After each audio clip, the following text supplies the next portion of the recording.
श्री पंचमुखी हनुमत् कवचम्। अस्य श्री पंचमुखी हनुमत् कवच स्तोत्र मंत्रस्य ब्रह्मा ऋषिः गायत्री छन्दः श्री हनुमान देवता राम बीजं मम शक्तिः चंद्रः कीलकम्।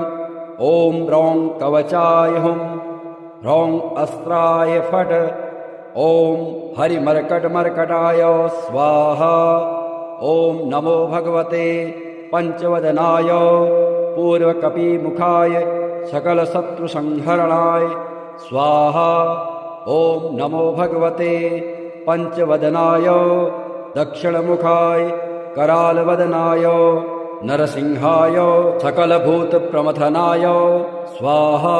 ओम नमो भगवते पंचवदनाय पश्चिममुखाय गरुडाननाय सकलविषहराय स्वाहा। ओम नमो भगवते पंचवदनाय उत्तरमुखाय आदिवराहाय सकलसम्पत्कराय स्वाहा। ओम नमो भगवते पंचवदनाय ऊर्ध्वमुखाय हयग्रीवाय सकलजनवशकराय स्वाहा।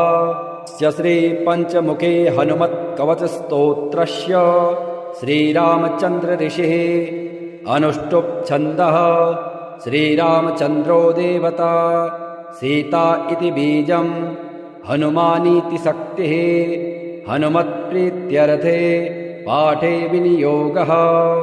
ध्यानम् वन्दे वानरनारसिंहखगराट् क्रोडाश्ववक्त्रान्वितं दिव्यालङ्करणं त्रिपञ्चनयनं देदीप्यमानं रुचा। हस्ताब्जैरसिकेटपुस्तकसुधा कुम्भाङ्कुशाद्रिम्हलं खट्वाङ्गं फणिभूरुहं दशभुजं सर्वारिवीरापहम्। श्रीरामदूताय अंजनेयाय वायुपुत्राय महाबलाय सीताशोकनिवारणाय महाबलप्रचण्डाय लङ्कापुरीदहनाय फाल्गुनसखाय कोलाहलसकलब्रह्माण्डविश्वरूपाय सप्तसमुद्रान्तरालङ्घिताय पिङ्गलनयनायामृतविक्रमाय सूर्यबिम्बफलसेवाधिष्ठितपराक्रमाय सञ्जीवन्या अंगदलक्ष्मणमहाकपिसैन्यप्राणदात्रे दशग्रीवविध्वंसनाय रामेष्टाय सीतासहित रामचन्द्रवरप्रसादाय षट्प्रयोगागम पंचमुखी हनुमन् मन्त्रजपे विनियोगः। ओम हरिमर्कटमर्कटाय स्वाहा। ओम हरिमर्कटमर्कटाय वं वं वं वं वं वषट् स्वाहा। ओम हरिमर्कटमर्कटाय फं फं फं फं फं फट् स्वाहा। ओम हरिमर्कटमर्कटाय खं खं खं खं खं मारणाय स्वाहा। ओम हरिमर्कटमर्कटाय ठं ठं ठं ठं ठं स्तम्भनाय स्वाहा। ओम हरिमर्कटमर्कटाय डम डम डम डम डम आकर्षणाय सकलसम्पत्कराय पंचमुखी वीर हनुमते स्वाहा।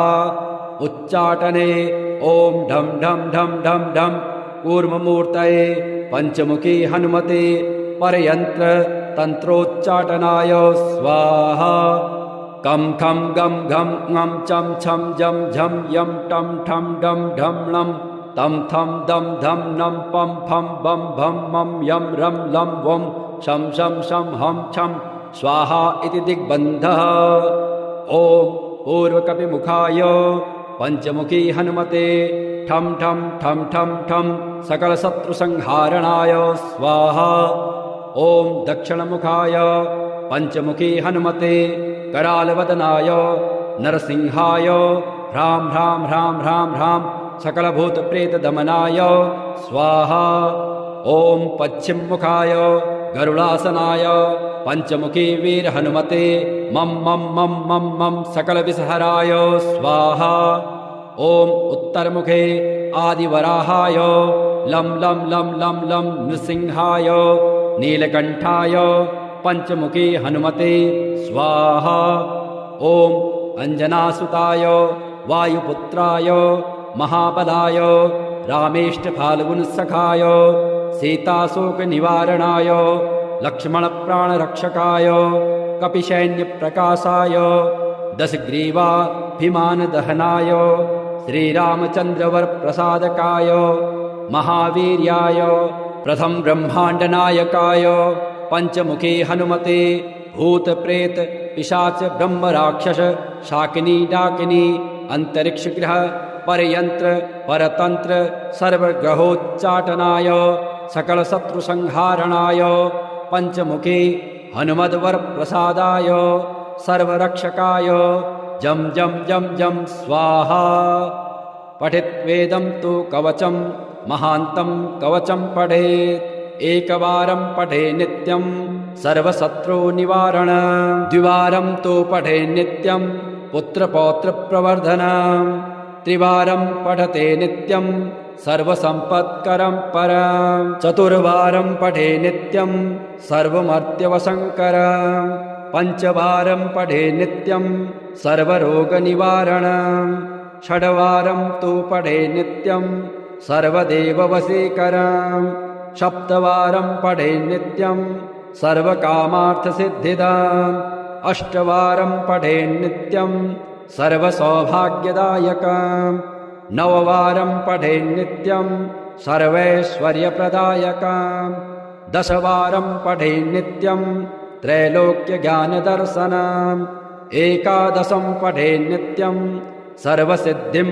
लभेन्नरः कवचं स्मृतिमात्रेण महालक्ष्मीफलप्रदं तस्माच्च प्रयता भाव्यं कार्यं हनुमतः प्रियम् नमामि दूतं रामस्य सुखदं च सुरद्रुमं पीनवृत्तमहाबाहुं सर्वशत्रुनिवर्हणं नानारत्नसमायुक्त कुण्डलादिविभूषितं सर्वदाभीष्टदातारं सतां वैदृढमाहवे वासिनं चक्रतीर्थस्य दक्षिणस्थ गिरौ सदा तुङ्गाम्भोदितरङ्गस्य वातेन परिशोभिते नानादेशागतः सद्भिः सेव्यमानं नृपोत्तमः धूपदीपादिनैवेद्यः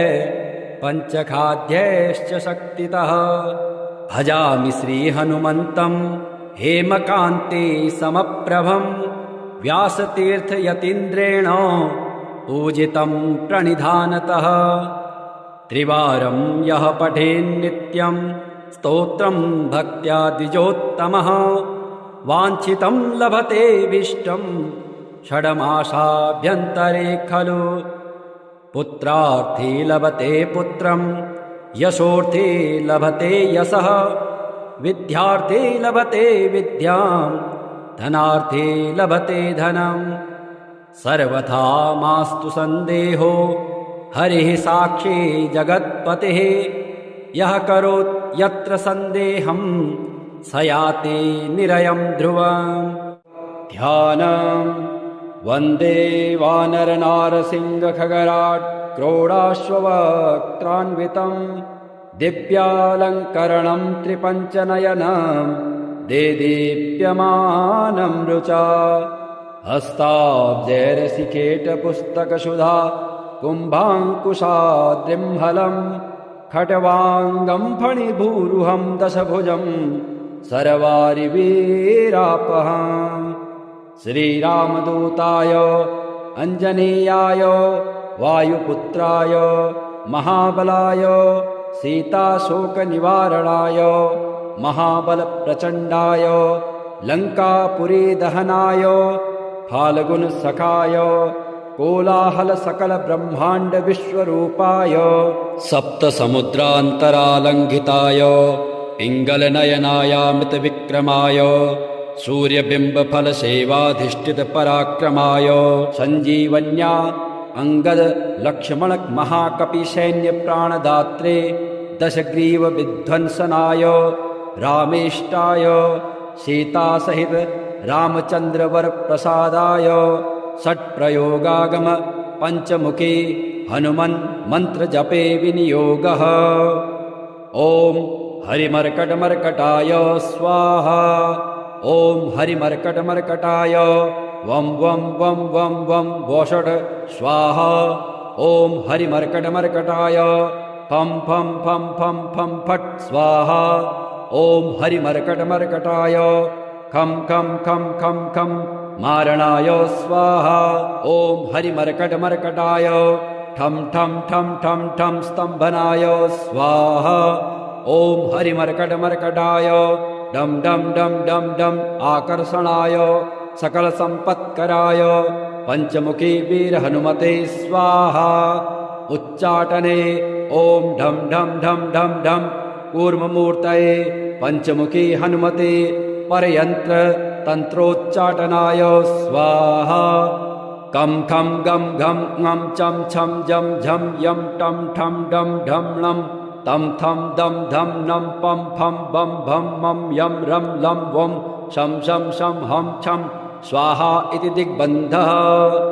ओम पूर्वकपिमुखाय पंचमुखी हनुमते ठं ठं ठं ठं ठं सकलशत्रुसंहारणाय स्वाहा। ओम दक्षिणमुखाय पंचमुखी हनुमते करालवदनाय नरसिंहाय ह्रां ह्रां ह्रां ह्रां ह्रां सकलभूतप्रेतदमनाय स्वाहा।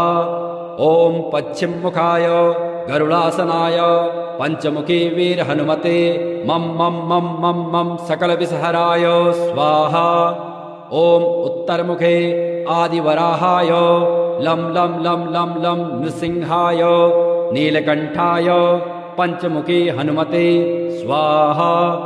ओम अंजनासुताय वायुपुत्राय महाबलाय रामेष्टफाल्गुनसखाय सीताशोकनिवारणाय लक्ष्मणप्राणरक्षकाय कपिसैन्यप्रकाशाय दशग्रीवाभिमानदहनाय श्रीरामचन्द्रवरप्रसादकाय महावीर्याय प्रथम ब्रह्माण्डनायकाय पंचमुखी हनुमते भूतप्रेत पिशाच ब्रह्मराक्षस शाकिनी डाकिनी अंतरिक्षग्रह परयंत्र परतंत्र सर्वग्रहोच्चाटनाय सकलशत्रुसंहारणाय पंचमुखी हनुमद्वरप्रसादाय सर्वरक्षकाय जं जं जं जं स्वाहा। पठित्वेदं तु कवचं महान्तं कवचं पठेत् एकवारं पठे नित्यं सर्वशत्रुनिवारण द्विवारं तु पठे नित्यं पुत्रपौत्रप्रवर्धनम् त्रिवारं पठते नित्यं सर्वसम्पत्करं परम् चतुर्वारं पठे नित्यं सर्वमर्त्यवशङ्करम् पंचवारं पठे नित्यं सर्वरोगनिवारणम् षड्वारं तु पठे नित्यं सर्वदेववशीकरम् सप्तवारं पठे नित्यं सर्वकामार्थसिद्धिदाम् अष्टवारं पठे नित्यं सर्वसौभाग्यदायकम् नववारं पठे नित्यं सर्वैश्वर्यप्रदायकम् दशवारं पठे नित्यं त्रैलोक्यज्ञानदर्शनम् एकादशं पठे नित्यं सर्वसिद्धिं लभेन्नरः कवचं स्मृतिमात्रेण महालक्ष्मीफलप्रदाम् तस्माच्च प्रयता भाव्यं कार्यं हनुमतः प्रियम् नमामि दूतं रामस्य सुखदं च सुरद्रुमं पीनवृत्तमहाबाहुं सर्वशत्रुनिबर्हणम् नानारत्नसमायुक्त कुण्डलादिविभूषितं सर्वदाभीष्टदातारं सतां वैदृढमाहवे वासिनं चक्रतीर्थस्य दक्षिणस्थ गिरौ सदा तुङ्गाम्भोदितरङ्गस्य वातेन परिशोभिते नानादेशागतः सद्भिः सेव्यमानं नृपोत्तमः धूपदीपादिनैवेद्यः पञ्चखाद्यैश्च शक्तितः भजामि श्रीहनुमन्तं हेमकान्ते समप्रभं व्यासतीर्थयतीन्द्रेण पूजितं प्रणिधानतः त्रिवारं यः पठेन्नित्यं स्तोत्रं भक्त्या द्विजोत्तमः वाञ्छितं लभते विष्टं षड्मासाभ्यन्तरे खलु पुत्रार्थी लभते पुत्रं यशोर्थी लभते यशः विद्यार्थी लभते विद्यां धनार्थी लभते धनं सर्वथा मास्तु संदेहो हरिः साक्षी जगत्पतिः यः करोत् यत्र संदेहं स याति निरयं ध्रुवम् ध्यानं वन्दे वानरनारसिंहखगराट् क्रोडाश्ववक्त्रान्वितं दिव्यालङ्करणं त्रिपञ्चनयनं देदीप्यमानं रुचा हस्ताब्जैरसिकेटपुस्तकसुधा कुम्भाङ्कुशाद्रिम्हलं खट्वाङ्गं फणिभूरुहं दशभुजं सर्वारिवीरापहम्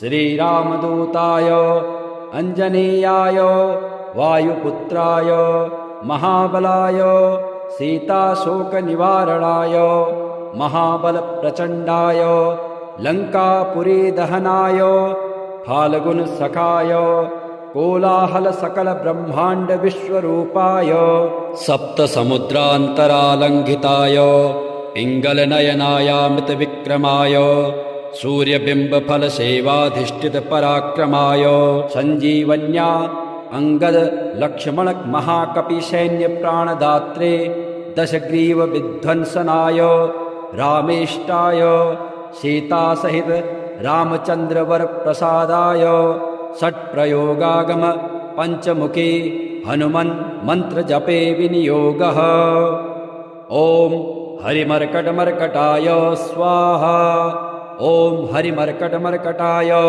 वं वं वं वं वं वोषट् स्वाहा ॐ हरिमर्कटमर्कटाय फं फं फं फं फं फट् स्वाहा ॐ हरिमर्कटमर्कटाय खं खं खं खं खं मारणाय स्वाहा ॐ हरिमर्कटमर्कटाय ठं ठं ठं ठं ठं स्तम्भनाय स्वाहा ॐ हरिमर्कटमर्कटाय डं डं डं डं डं आकर्षणाय सकलसम्पत्कराय पञ्चमुखी वीरहनुमते स्वाहा उच्चाटने ॐ ढं ढं ढं ढं ढं कूर्ममूर्तये पञ्चमुखी हनुमते परयन्त्र तन्त्रोच्चाटनाय स्वाहा कं खं गं घं ङं चं छं जं झं यं टं ठं डं ढं णं तं थं दं धं नं पं फं बं भं मं यं रं लं वं शं शं शं हं छं स्वाहा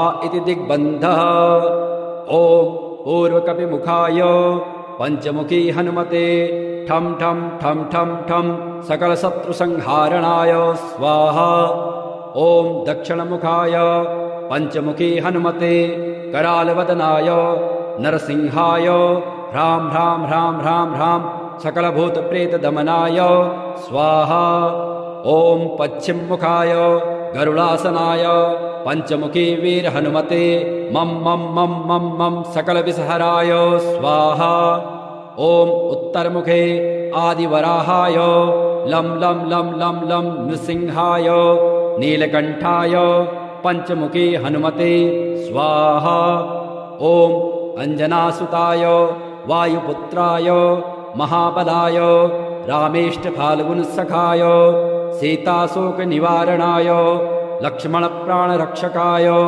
कपिसैन्यप्रकाशाय दशग्रीवाभिमानदहनाय श्रीरामचन्द्रवरप्रसादकाय महावीर्याय प्रथम ब्रह्माण्डनायकाय पञ्चमुखी हनुमते भूतप्रेत पिशाच ब्रह्मराक्षस शाकिनी डाकिनी अन्तरिक्षग्रह परयन्त्र परतन्त्र सर्वग्रहोच्चाटनाय सकलशत्रुसंहारणाय पञ्चमुखी हनुमद्वरप्रसादाय सर्वरक्षकाय जं जं जं जं स्वाहा पठित्वेदं तु कवचं महान्तं कवचं पठेत् एकवारं पठे नित्यं सर्वशत्रुनिवारण द्विवारं तु पठे नित्यं पुत्रपौत्रप्रवर्धनम् त्रिवारं पठते नित्यं सर्वसम्पत्करं परम् चतुर्वारं पठे नित्यं सर्वमर्त्यवशङ्करम्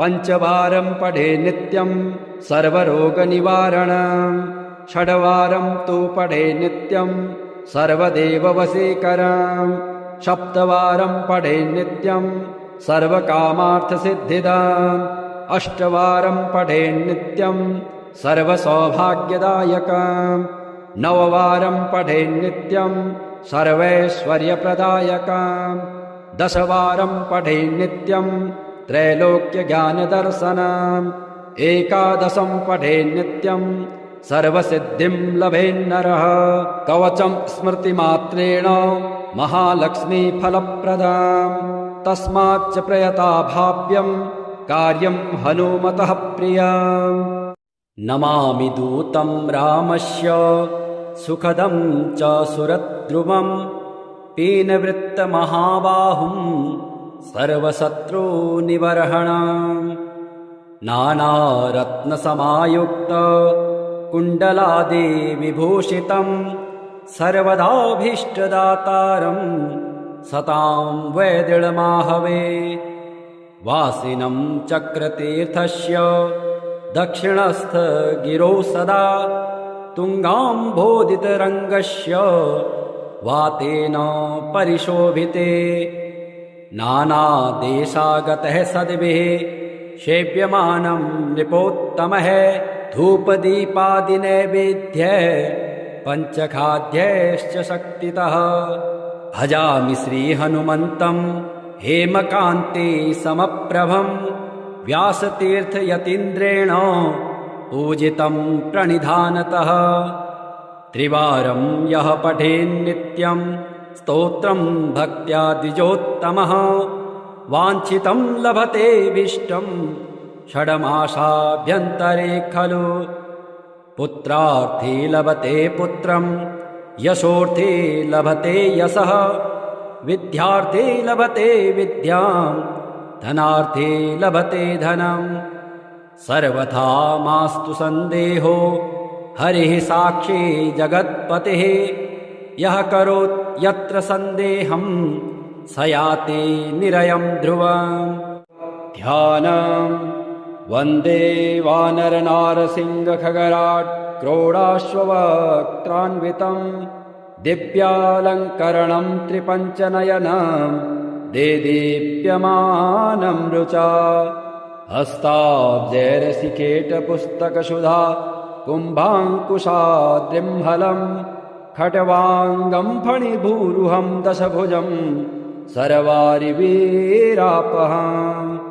श्रीरामदूताय अञ्जनेयाय वायुपुत्राय महाबलाय सीताशोकनिवारणाय महाबलप्रचण्डाय लङ्कापुरीदहनाय फाल्गुनसखाय कोलाहलसकलब्रह्माण्डविश्वरूपाय सप्तसमुद्रान्तरालङ्घिताय पिङ्गलनयनायामृतविक्रमाय सूर्यबिम्बफलसेवाधिष्ठितपराक्रमाय सञ्जीवन्या अङ्गदलक्ष्मणमहाकपिसैन्यप्राणदात्रे दशग्रीवविध्वंसनाय रामेष्टाय सीतासहित रामचन्द्रवरप्रसादाय षट्प्रयोगागम पञ्चमुखी हनुमन् मन्त्रजपे विनियोगः ॐ हरिमर्कटमर्कटाय स्वाहा ॐ हरिमर्कटमर्कटाय वं वं वं वं वं वोषट् स्वाहा ॐ हरिमर्कटमर्कटाय फं फं फं फं फं फट् स्वाहा ॐ हरिमर्कटमर्कटाय खं खं खं खं खं मारणाय स्वाहा ॐ हरिमर्कटमर्कटाय ठं ठं ठं ठं ठं स्तम्भनाय स्वाहा ॐ हरिमर्कटमर्कटाय डं डं डं डं डं आकर्षणाय सकलसम्पत्कराय पञ्चमुखी वीरहनुमते स्वाहा उच्चाटने ॐ ढं ढं ढं ढं ढं कूर्ममूर्तये पंचमुखी हनुमते परयंत्र तंत्रोच्चाटनाय स्वाहा। कं खं गं घं ङं चं छं जं झं यं टं ठं डं ढं लं तं थं दं धं नं पं फं बं भं मं यं रं लं वं शं शं शं हं छं स्वाहा इति दिग्बन्धः। ॐ पूर्वकपिमुखाय पंचमुखी हनुमते ठं ठं ठं ठं ठं सकलशत्रुसंहारणाय स्वाहा।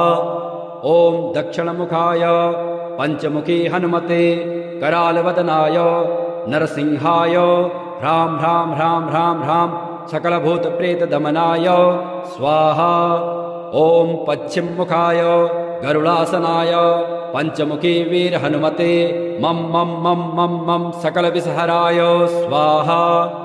ॐ उत्तरमुखे आदिवराहाय लं लं लं लं लं नृसिंहाय नीलकण्ठाय पंचमुखी हनुमते स्वाहा। ॐ अंजनासुताय वायुपुत्राय महाबलाय रामेष्टफाल्गुनसखाय सीताशोकनिवारणाय लक्ष्मणप्राणरक्षकाय कपिसैन्यप्रकाशाय दशग्रीवाभिमानदहनाय श्रीरामचन्द्रवरप्रसादकाय महावीर्याय प्रथम ब्रह्माण्डनायकाय पंचमुखी हनुमते भूतप्रेत पिशाच ब्रह्मराक्षस शाकिनी डाकिनी अंतरिक्षग्रह परयंत्र परतंत्र सर्वग्रहोच्चाटनाय सकलशत्रुसंहारणाय पंचमुखी हनुमद्वरप्रसादाय सर्वरक्षकाय जं जं जं जं स्वाहा। पठित्वेदं तु कवचं महान्तं कवचं पठेत् एकवारं पठे नित्यं सर्वशत्रुनिवारणं द्विवारं तु पठे नित्यं पुत्रपौत्रप्रवर्धनं त्रिवारं पठते नित्यं सर्वसम्पत्करं परं चतुर्वारं पठे नित्यं सर्वमर्त्यवशङ्करं पंचवारं पठे नित्यं सर्वरोगनिवारणं षड्वारं तु पठे नित्यं सर्वदेववशीकरं सप्तवारं पठे नित्यं सर्वकामार्थसिद्धिदाम् अष्टवारं पठे नित्यं सर्वसौभाग्यदायकं नववारं पठे नित्यं सर्वैश्वर्यप्रदायकं दशवारं पठे नित्यं त्रैलोक्यज्ञानदर्शनम् एकादशं पठे नित्यं सर्वसिद्धिं लभेन्नरः कवचं स्मृतिमात्रेण महालक्ष्मीफलप्रदाम् तस्माच्च प्रयता भाव्यं कार्यं हनुमतः प्रियम् नमामि दूतं रामस्य सुखदं च सुरद्रुमं पीनवृत्तमहाबाहुं सर्वशत्रुनिवर्हणम् नानारत्नसमायुक्त कुण्डलादिविभूषितं सर्वदाभीष्टदातारं सतां वैदृढमाहवे वासिनं चक्रतीर्थस्य दक्षिणस्थ गिरौ सदा तुङ्गाम्भोदितरङ्गस्य वातेन परिशोभिते नानादेशागतः सद्भिः सेव्यमानं नृपोत्तमः धूपदीपादिनैवेद्यः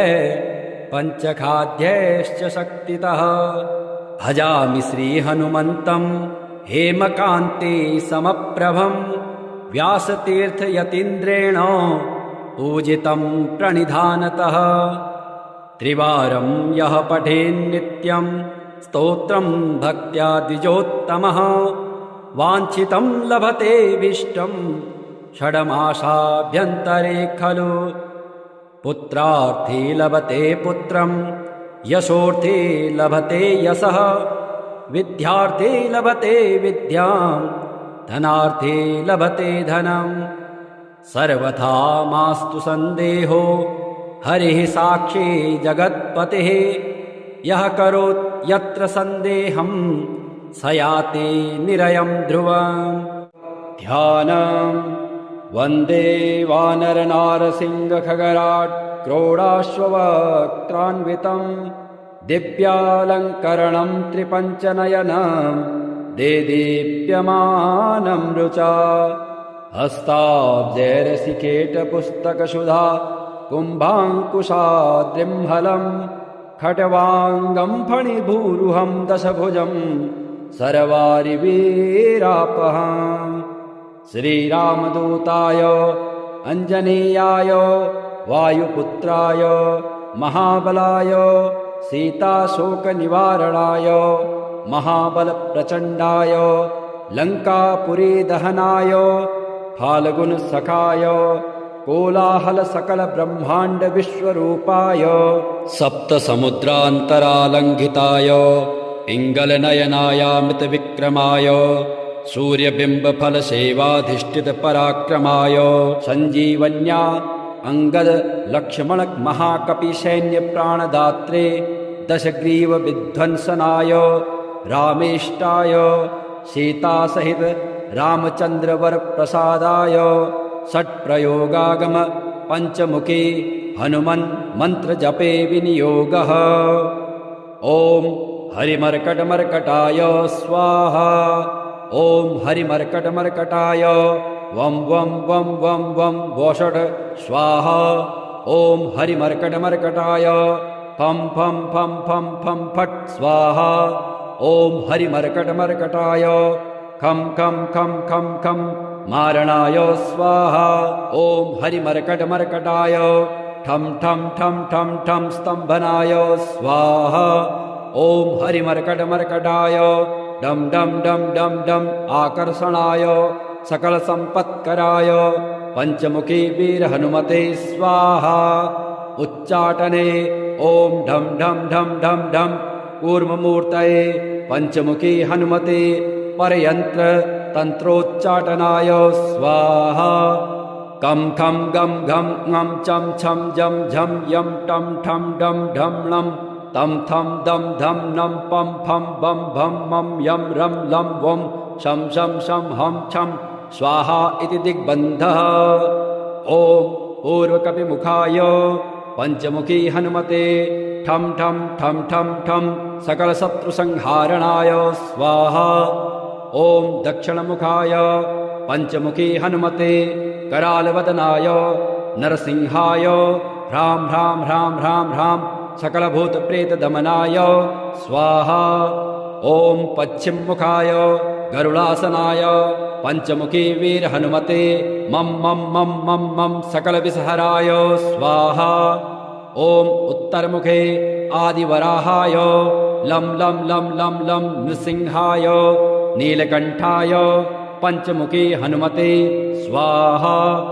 ॐ अञ्जनासुताय वायुपुत्राय महाबलाय रामेष्टफाल्गुनसखाय सीताशोकनिवारणाय लक्ष्मणप्राणरक्षकाय कपिसैन्यप्रकाशाय दशग्रीवाभिमानदहनाय श्रीरामचन्द्रवरप्रसादकाय महावीर्याय प्रथम ब्रह्माण्डनायकाय पञ्चमुखी हनुमते भूतप्रेत पिशाच ब्रह्मराक्षस शाकिनी डाकिनी अन्तरिक्षग्रह परयन्त्र परतन्त्र सर्वग्रहोच्चाटनाय सकलशत्रुसंहारणाय पञ्चमुखी हनुमद्वरप्रसादाय सर्वरक्षकाय जं जं जं जं स्वाहा।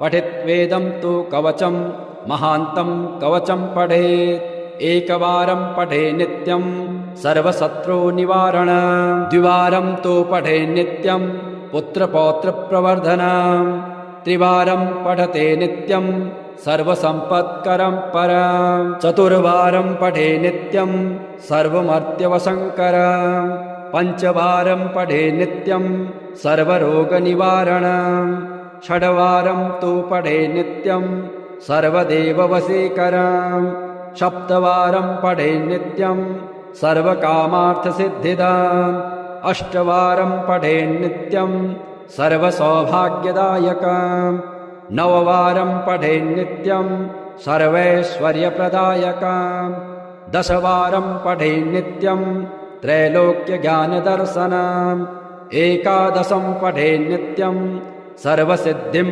लभेन्नरः। कवचं स्मृतिमात्रेण महालक्ष्मीफलप्रदाम् तस्माच्च प्रयता भाव्यं कार्यं हनुमतः प्रियम्। नमामि दूतं रामस्य सुखदं च सुरद्रुमं पीनवृत्तमहाबाहुं सर्वशत्रुनिबर्हणम्। नानारत्नसमायुक्त कुण्डलादिविभूषितं सर्वदाभीष्टदातारं सतां वैदृढमाहवे। वासिनं चक्रतीर्थस्य दक्षिणस्थगिरौ सदा तुङ्गाम्भोदितरङ्गस्य वातेन परिशोभिते। नानादेशागतः सद्भिः सेव्यमानं नृपोत्तमः धूपदीपादिनैवेद्यः पञ्चखाद्यैश्च शक्तितः। भजामि श्रीहनुमन्तं हेमकान्ते समप्रभं व्यासतीर्थयतीन्द्रेण पूजितं प्रणिधानतः। त्रिवारं यः पठेन्नित्यं स्तोत्रं भक्त्या द्विजोत्तमः वाञ्छितं लभतेऽभीष्टं षड्मासाभ्यन्तरे खलु। पुत्रार्थी लभते पुत्रं यशोर्थी लभते यशः विद्यार्थी लभते विद्यां धनार्थी लभते धनम्। सर्वथा मास्तु सन्देहो हरिः साक्षी जगत्पतिः यः करोत् यत्र सन्देहं स याति निरयं ध्रुवम्। ध्यानम् वन्दे वानरनारसिंहखगराट् क्रोडाश्ववक्त्रान्वितं दिव्यालङ्करणं त्रिपञ्चनयनं देदीप्यमानं रुचा। हस्ताब्जैरसिकेटपुस्तकसुधा कुम्भाङ्कुशाद्रिम्हलं खट्वाङ्गं फणिभूरुहं दशभुजं सर्वारिवीरापहम्।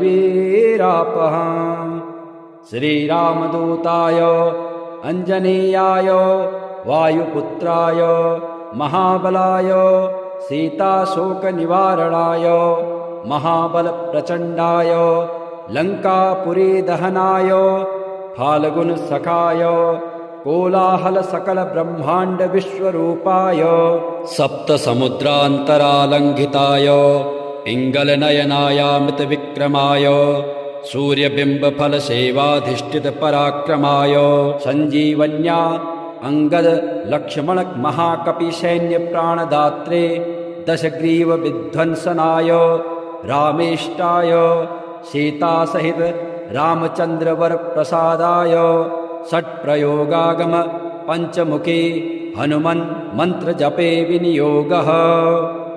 ॐ हरिमर्कटमर्कटाय स्वाहा। ॐ हरिमर्कटमर्कटाय वं वं वं वं वं वषट् स्वाहा। ॐ हरिमर्कटमर्कटाय फं फं फं फं फं फट् स्वाहा। ॐ हरिमर्कटमर्कटाय खं खं खं खं खं मारणाय स्वाहा। ॐ हरिमर्कटमर्कटाय ठं ठं ठं ठं ठं स्तम्भनाय स्वाहा। ॐ हरिमर्कटमर्कटाय डं डं डं डं डं आकर्षणाय सकलसम्पत्कराय पञ्चमुखी वीरहनुमते स्वाहा। उच्चाटने ॐ ढं ढं ढं ढं ढं कूर्ममूर्तये पञ्चमुखी हनुमते परयन्त्र तन्त्रोच्चाटनाय स्वाहा। कं खं गं घं ङं चं छं जं झं यं टं ठं डं ढं णं तं थं दं धं नं पं फं बं भं मं यं रं लं वं शं शं शं हं छं स्वाहा इति दिग्बन्धः। ॐ पूर्वकपिमुखाय पञ्चमुखी हनुमते ठं ठं ठं ठं ठं सकलशत्रुसंहारणाय स्वाहा। ॐ दक्षिणमुखाय पञ्चमुखी हनुमते करालवदनाय नरसिंहाय ह्रां ह्रां ह्रां ह्रां ह्रां सकलभूतप्रेतदमनाय स्वाहा। ॐ पश्चिममुखाय गरुडासनाय पंचमुखी वीर हनुमते मम मम मम मम मम सकल विषहराय स्वाहा। ओम उत्तरमुखे आदिवराहाय लं लं लं लं लं नृसिंहाय नीलकंठाय पंचमुखी हनुमते स्वाहा। ओम अंजनासुताय वायुपुत्राय महाबलाय रामेष्टफाल्गुनसखाय सीताशोकनिवारणाय लक्ष्मणप्राणरक्षकाय कपिसैन्यप्रकाशाय दशग्रीवाभिमानदहनाय श्रीरामचन्द्रवरप्रसादकाय महावीर्याय प्रथम ब्रह्माण्डनायकाय पंचमुखी हनुमते भूत प्रेत पिशाच ब्रह्म राक्षस शाकिनी डाकिनी अंतरिक्ष ग्रह परयंत्र परतंत्र सर्वग्रहोच्चाटनाय सकल शत्रु संहारणाय पंचमुखी हनुमद्वर प्रसादाय सर्वरक्षकाय जम जम जम जम स्वाहा।